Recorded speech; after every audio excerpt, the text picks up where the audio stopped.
Members of Congress, I have to introduce members of Congress.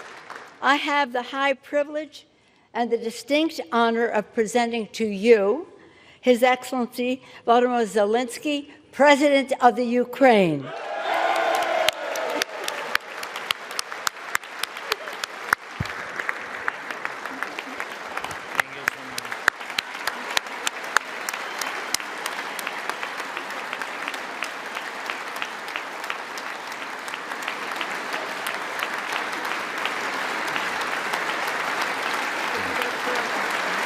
Yes.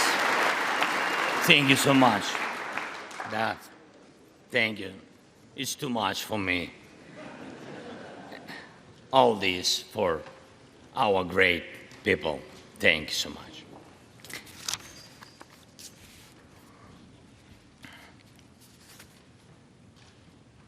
Dear Americans, in all states, cities, and communities, all those who value freedom and justice, who cherish it as strongly as we Ukrainians, in all our cities, in each and every family, I hope my words of respect and gratitude resonate in each American heart.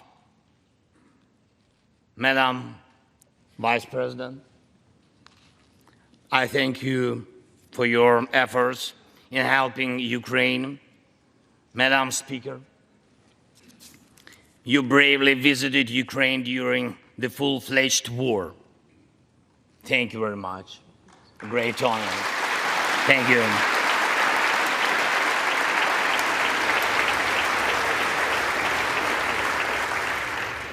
Great privilege to be here.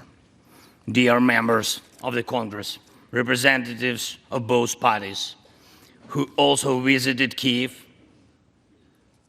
esteemed congressmen and senators from both parties who will visit Ukraine, I'm sure, in the future.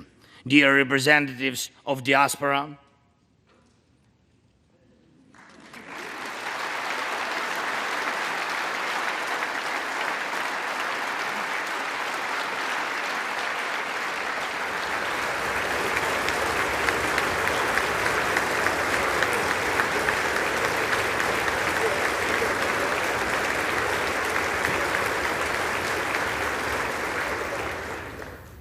present in this chamber and spread across the country, dear journalists. It's a great honor for me to be at the US Congress and speak to you and all Americans. Against all odds and doom and gloom scenarios, Ukraine didn't fall. Ukraine is alive and kicking.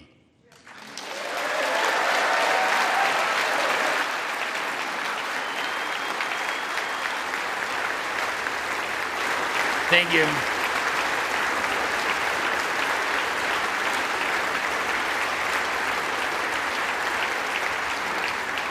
And it gives me good reason to share with you our first joint victory. We defeated Russia in the battle for minds of the world. We have no fear, nor should anyone in the world have it. Ukraine's gained this victory, and it gives us courage, which inspires the entire world. Americans gained this victory, and that's why you have succeeded in uniting the global community to protect freedom and international law.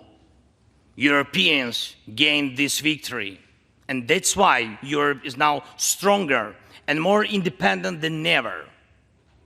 The Russian tyranny has lost control over us.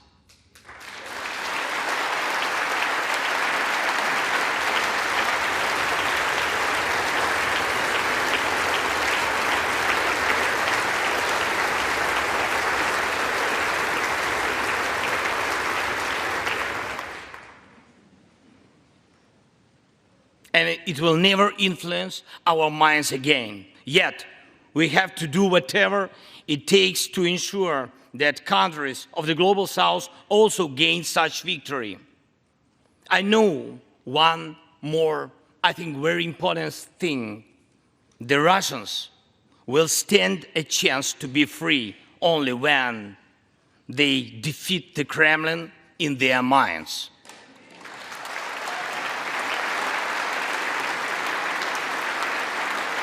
Yet, the battle continues, and we have to defeat the Kremlin on the battlefield. Yes, this battle is not only for the territory, for this or another part of Europe. The battle is not only for life, freedom and security of Ukrainians or any other nation which Russia attempts to conquer. This struggle will define in what world our children and grandchildren will live, and then their children and grandchildren. It will define whether it will be a democracy of Ukrainians and for Americans for all. This battle cannot be frozen or postponed. It cannot be ignored, hoping that the ocean or something else will provide a protection. From the United States to China, from Europe to Latin America, and from Africa to Australia, the world is too interconnected and interdependent to allow someone to stay aside and at the same time to feel safe when such a battle continues. Our two nations are allies in this battle. And next year will be a turning point. I know it, the point when Ukrainian courage and American resolve must guarantee the future of our common freedom, the freedom of people who stand for their values.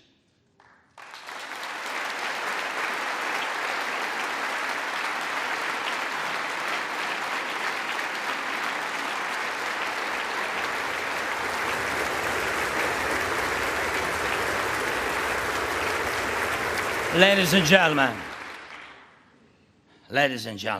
Americans, yesterday before coming here to Washington, D.C., I was at the front line in our Bakhmut, in our stronghold in the east of Ukraine, in the Donbass.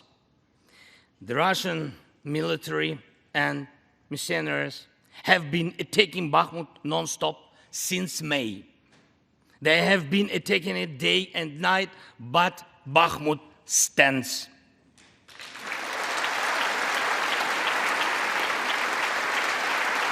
Last year, 70,000 people lived there in Bakhmut, in this city, and now only few civilians stay. Every inch of that land is soaked in blood. Roaring guns sound every hour. Trenches in the Donbass change hands several times a day in fierce combat and even hand fighting, but the Ukrainian Donbass stands.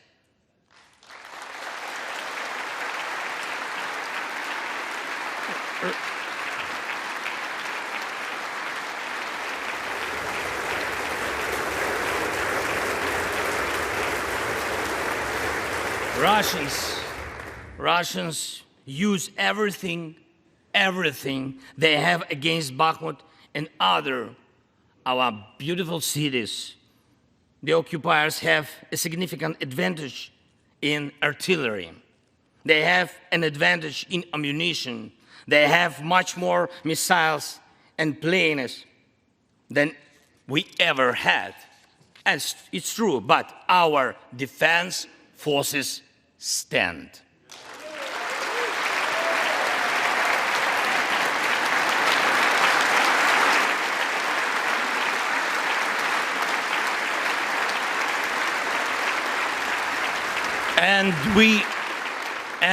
And we all are proud of them.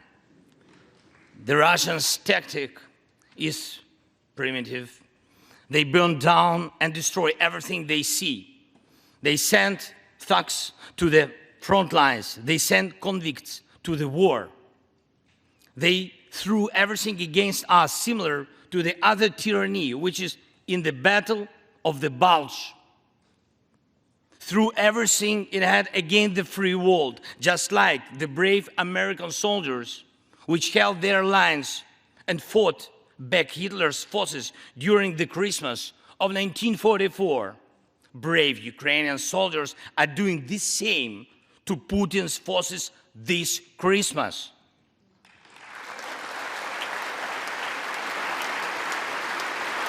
Ukraine holds its lines and will never surrender.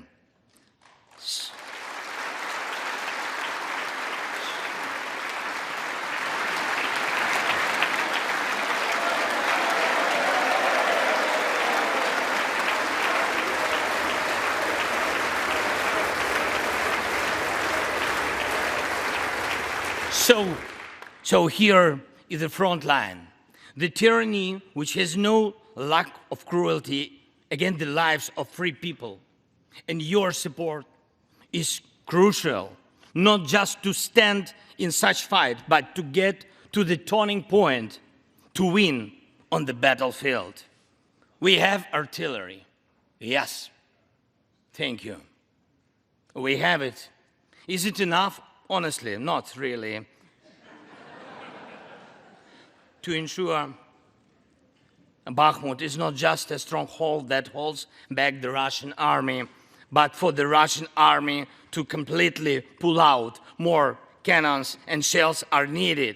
If so, just like the Battle of Saratoga, the fight for Bakhmut will change the trajectory of our war for independence and for freedom.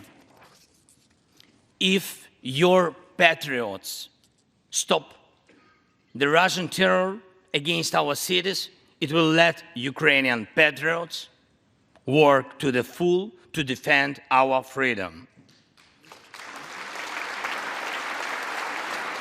When Russia cannot reach our cities, but its artillery, it tries to destroy them with missile attacks. More than that, Russia found an ally in this genocidal policy, Iran. Iranian deadly drones sent to Russia in hundreds became a threat to our critical infrastructure. That is how one terrorist has found the other. It is just a matter of time when they will strike against your other allies. If we do not stop them now, we must do it.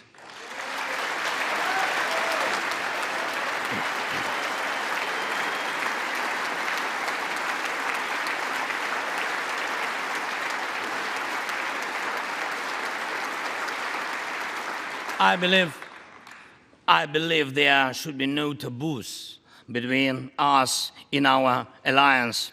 Ukraine never asked the American soldiers to fight on our land instead of us.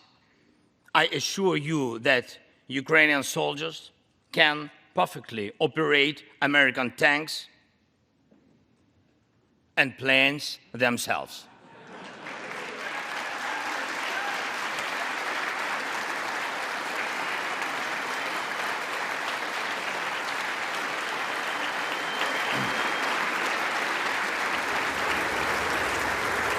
Financial assistance is also critically important, and I would like to thank you very much. Thank you for both financial packages you have already provided us with and the ones you may be willing to decide on. Your money is not charity. It's an investment in the global security and democracy that we handle in the most responsible way.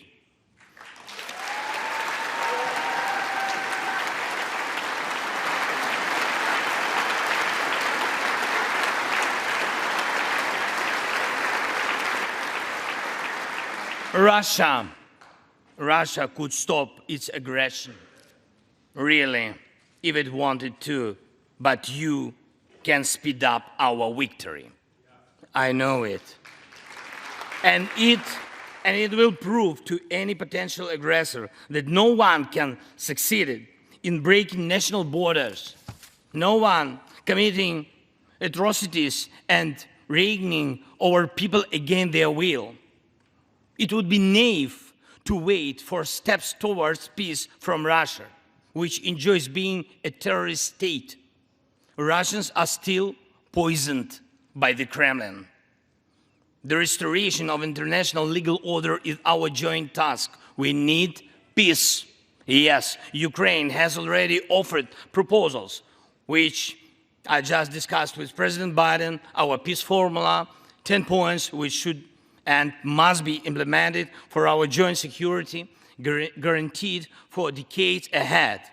And the summit which can be held, I'm glad to stress that President Biden supported our peace initiative today. Each of you, ladies and gentlemen, can assist in the implementation to ensure that America's leadership remains solid, bicameral, and bipartisan. Thank you.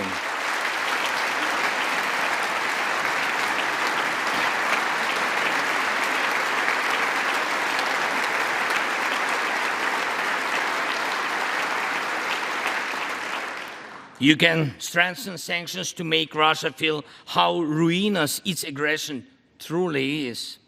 It is in your power, really, to help us bring to justice everyone who started this unprovoked and criminal war. Let's do it. Let terrorists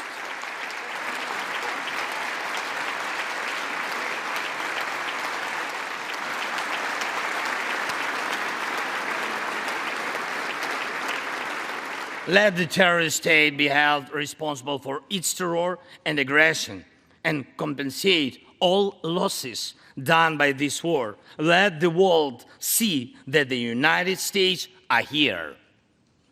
Ladies and gentlemen, Americans, in 2 days, we will celebrate Christmas, maybe candlelit.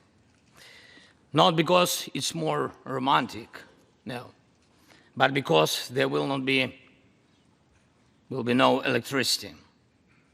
Millions won't have neither heating nor running water.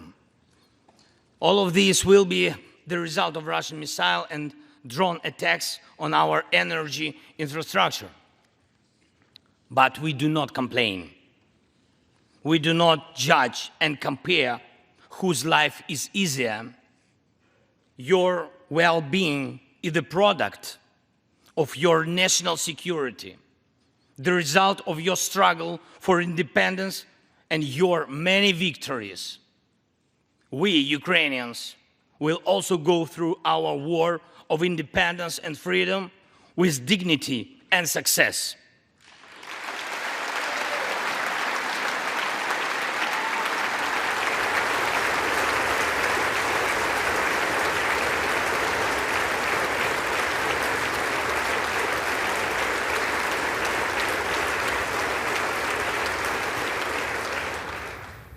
We'll celebrate Christmas. Celebrate Christmas, and even if there is no electricity, the light of our faith in ourselves will not be put out. If Russian missiles attack us, we'll do our best to protect ourselves. If they attack us with Iranian drones and our people will have to go to bomb shelters on Christmas Eve, Ukrainians will still sit down at the holiday table and cheer up each other. And we don't have to know everyone's wish, as we know that all of us, millions of Ukrainians, wish the same: victory. Only victory.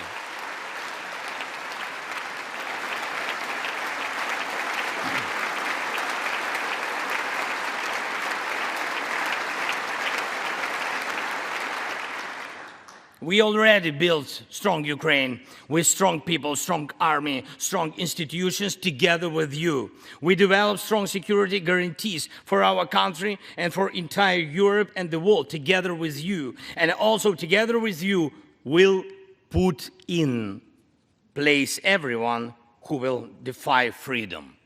Put in. This will be the basis to protect democracy in Europe and the world over.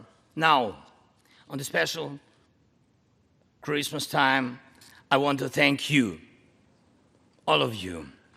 I thank every American family which cherishes the warmth of its home and wishes the same warmth to other people. I thank President Biden and both parties at the Senate and the House for your invaluable assistance. I thank your cities and your citizens who supported Ukraine this year, who hosted our Ukrainians, our people, who waved our national flags, who acted to help us. Thank you all, from everyone who is now at the front line, from everyone who is evading victory.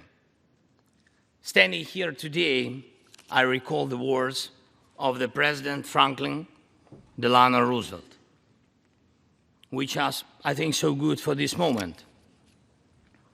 The American people, in their righteous might, will win through to absolute victory. The Ukrainian people will win too, absolutely.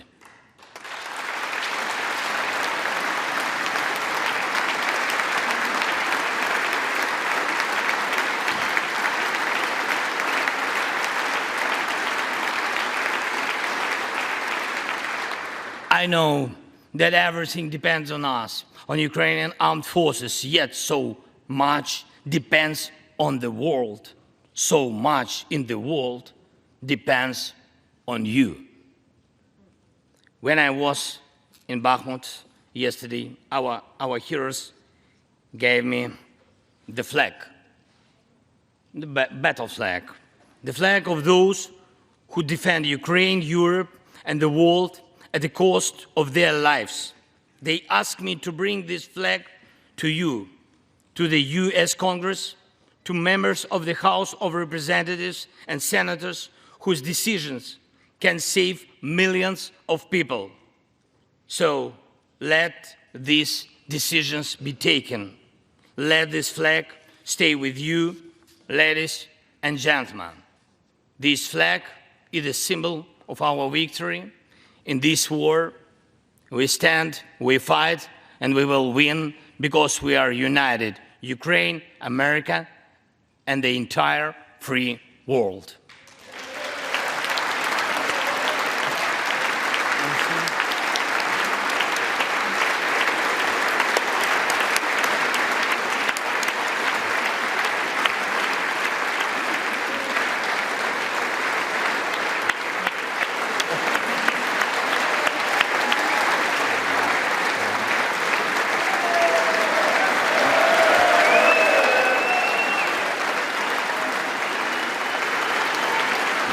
Just one thing, if I can, the last thing, thank you so much. May God protect our brave troops and citizens.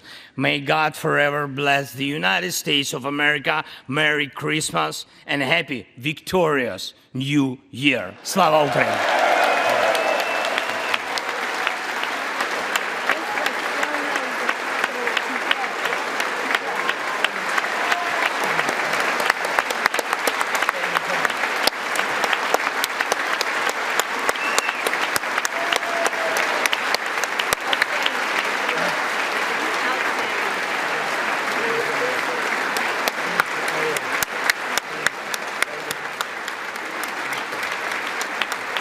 Thank you so much.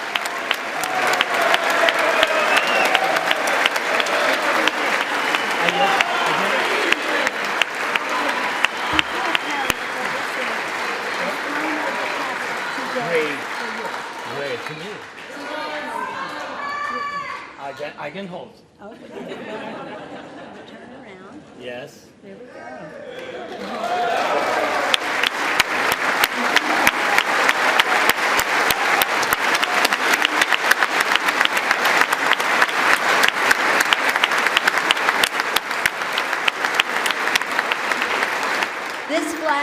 flown over the Capitol today in honor of the President's visit. Thank you so much. I will take it. I can do it. All the best.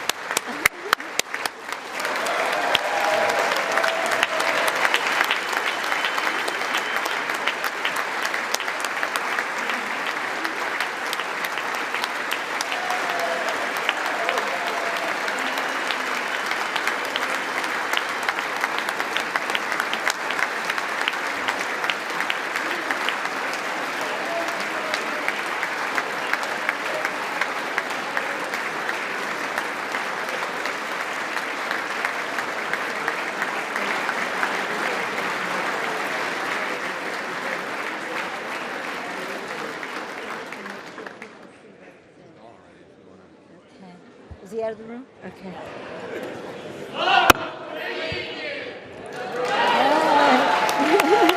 The purpose of the joint